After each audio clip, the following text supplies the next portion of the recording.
Hello! Magandang gabi sa inyong lahat.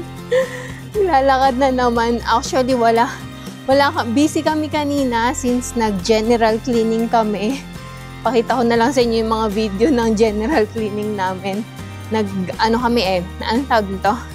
Naglinis ng hagdan, nagtanggal ng mga tuyong dahon, naglinis ng water tank, and nagpahinga. So ngayon, punta tayo ng choke.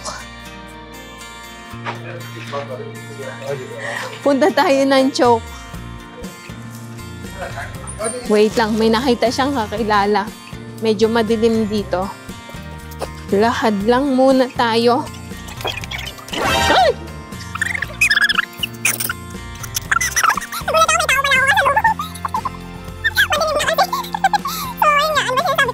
So, punta tayo ng choke. Itong uniform ni Champion Blazer, ipapa-dry clean ko. Kasi, pag sa washing machine, nasisira. So, i-send ko na lang sa dry clean para maayos pa din yung magamit niya pa next year, this year na school. So, maya naman ulit, update ko kayo. So, ayan, dyan kami magpapadry clean. So, pa-dry clean lang tayo dito.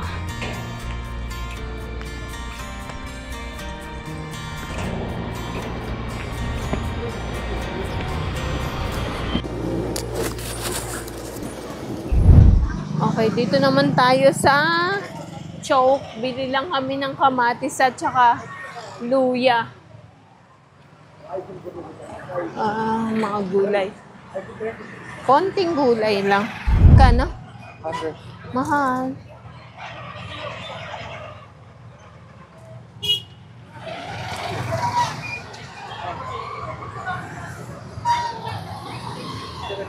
$70 ang kilo. Konti lang.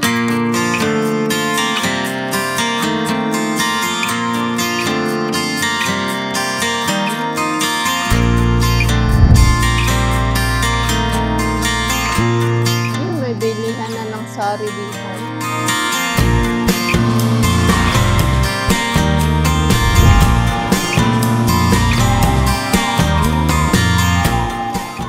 Daming ambulansya.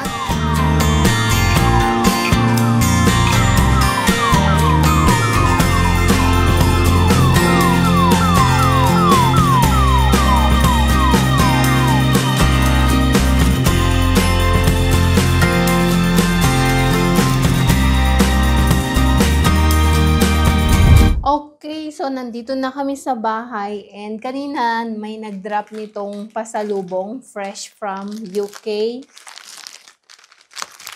Mga tsokolate lang naman. Tsaka ito. And ito. Ito, chocolate din. So, thank you so much from Kaka and Kaki.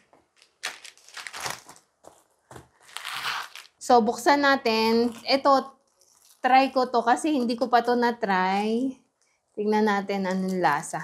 Magbukas tayo ng isa. Unboxing ng chocolates. Thank you din. Ganito siya. Flat, manipis. Yan, oh. Pakita ko sa inyo. Anong pangalan? After 8. So, we need to eat it after 8 lang. Tikman natin. Okay.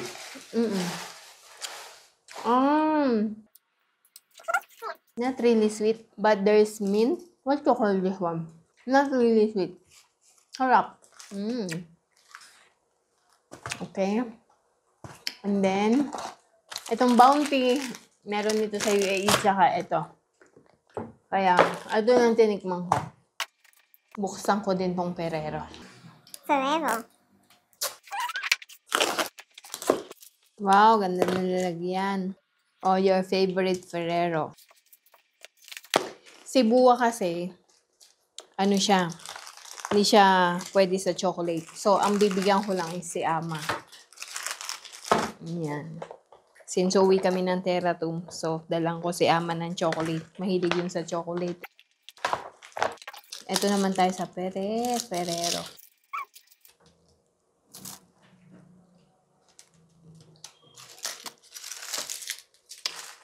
Okay. So, yun lang muna for today.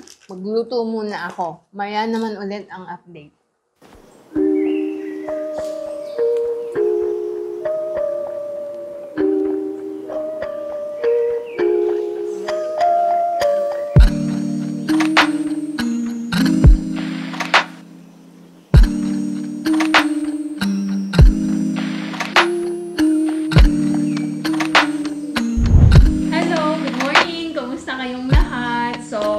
Andito ako ngayon sa kitchen for long time. Long time ba? Parang ganun. So, ayun. Tapos lang namin magmerienda, mag-almusal. And habang nag-almusal kanina, nagluto na ako ng dal at saka ng rice. And iniisip ko pa kung ano yung iuulam namin. And then, time check, siguro nasa, yun, 9:15 ng umaga. Nagtataka kayo, maaga akong nagluto, maaga na ako nagluluto ngayon kasi nga, di ba, nandito yung biyanan ko, so maaga siyang kumakain. And then, habang nakapagluto na ako nitong rice at dal, at habang iniisip ko pa kung ano ang aking inlutong ulam, maggagawa ako ng siopaw, ng dough for now, and patikim ko yun sa biyanan ko. Pasensya na din kung hindi kami nakakalabas kasi alam nyo ba, sobrang polluted ng aming kapaligiran. Nakita nyo kanina, pinakita ko yung paligid namin as in anlabo. Yon, according sa news, Kathmandu ang top na most polluted city in the world. Basa ko kanina, habang nag-almusal, nabasa ko na this past few days, kung napapansin nyo, ang paligid namin is sobrang labo. Dense smog daw ang tawag doon. And alam nyo ba, may isang ospital dito sa Kathmandu, Kirtipur Hospital, as in fully... may nakikinig dito na andito yung aking mister, oh. Hello ka. Good morning. Ay, kita to. Wait lang. Ulit, hello ka. Ito. Good morning. Oh, yun. Ayun, kasi nabasa ko kanina sa news habang kumakain, yung hospital, yung Kirtipur Hospital, I think 5 kilometers, Kathmandu, part siya ng Kathmandu Valley, pero hindi siya sa Kathmandu Metropolitan City. So from here, it's around 5 kilometer and sobrang puno na ng hospital na yun. And mostly, may matatanda, bata, yung yung respiratory problem. Tapos yung iba nga binibigay na, especially kasi nauuso din yung ang tawag nito, yung wildfires ba. So yung mga yung mga may complaint ng burns, nililipat na nila ng ibang hospital kasi hindi na nila kayang accommodate since pati yung ICU occupied, yung general ward occupied na din sa hospital na yon. Kaya ayun, so hopefully according sa Met ng Kathmandu, nag-expect sila ng rain na manggagaling sa West Bengal Sea. O diba? Naging na din ako. Ano tawag nun? Taga-report ng ng weather. Hindi, nabasa ko lang kasi na according sa news, nag-expect sila ng rain bukas kasi Monday today, so bukas Thursday, Tuesday and Wednesday, so hopefully mag-rain para ma-clear up yung clouds namin kasi sobrang polluted. Number 1 na kami sa most polluted na city in the world, in the world. So kaya hindi rin kami masyadong lumalabas kasi pag lumalabas pa kami, nakakalimutan namin mag-mask kasi sobrang delikado kasi nga yung air is mapapasok sa lungs, diba? So, sobrang polluted. Kaya, your eyes are burning when you are walking outside also. O yun pa, pag naglalakad ka sa labas, nagbo-burn yung eyes mo, dala na nga ng dense smog daw yun. So, ayun, tapos, ayun nga, kaya pasensya na kung ang vlog ko is half-half ba? Half kahapon, half ngayon. So, please bear with me. Oy, iyan. So, para hopefully pag na-clear up tong weather, makakagala na tayo ng bonggang-bongga. And also, since alam nyo na, nagtitake ako ng medication for 3 days. So, last day ko ngayon. Alam nyo ba, yung tinitake kong medicine, pagkainom ko, as in, antok ako. Yung mata ko is para akong groggy na drowsy ba ang tawag doon. Kaya itinutulog ko talaga. Kaya ayun, wala rin akong masyadong vlogs. Ayun, may pahabol kasi may binibigay na info. Kasi yung binigay ko sa inyong info kanina is according yun sa nabasa ko na sa news. Kathmandu Post, the Kathmandu Post. So, sabi niya sa akin, tinatanong niya ako, bakit, alam ko daw ba bakit within this time, ano yun, di tanong mo? Within this season, ayun, so you explain, B, why this season, every time this season, there is this, dense smog. It's like this, the Nepal is,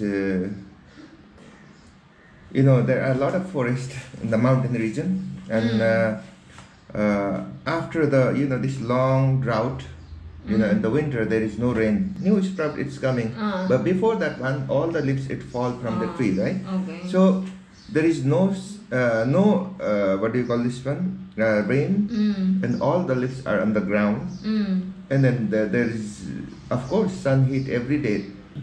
It heat up and then it's ready to what do you call this one? Burn. Small spark it create a fire.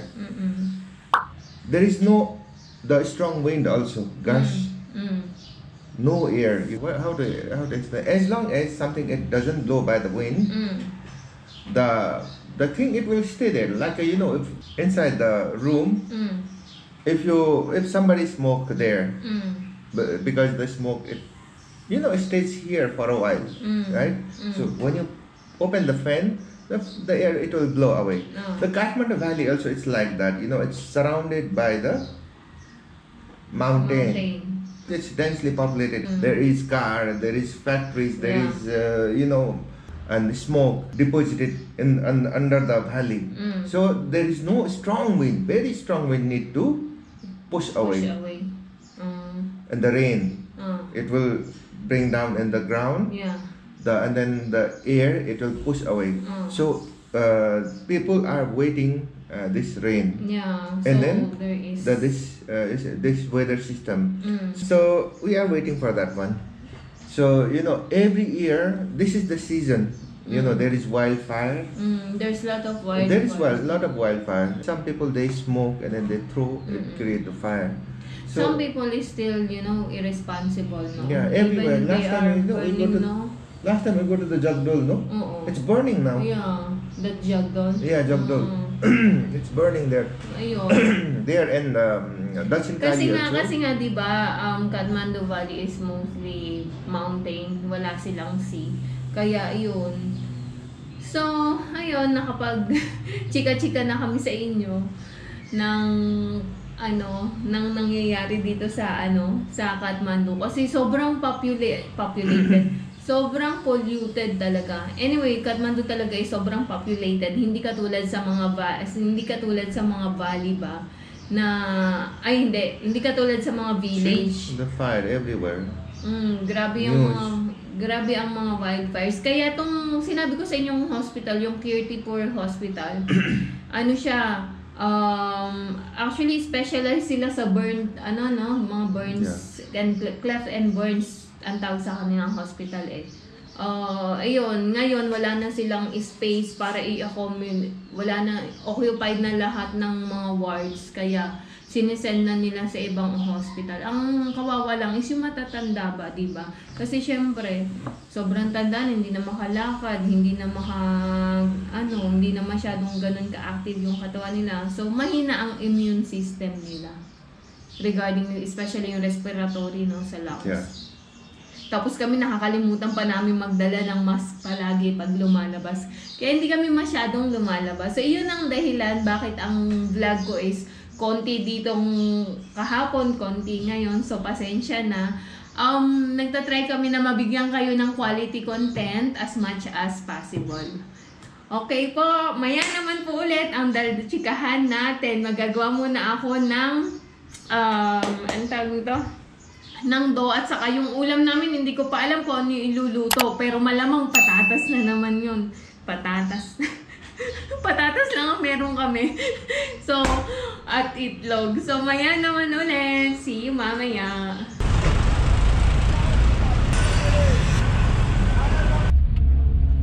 Lapit na tayo. May mga native chicken sila. Tapos ito, may kamatis. Eggplant, no? Lamb pala to.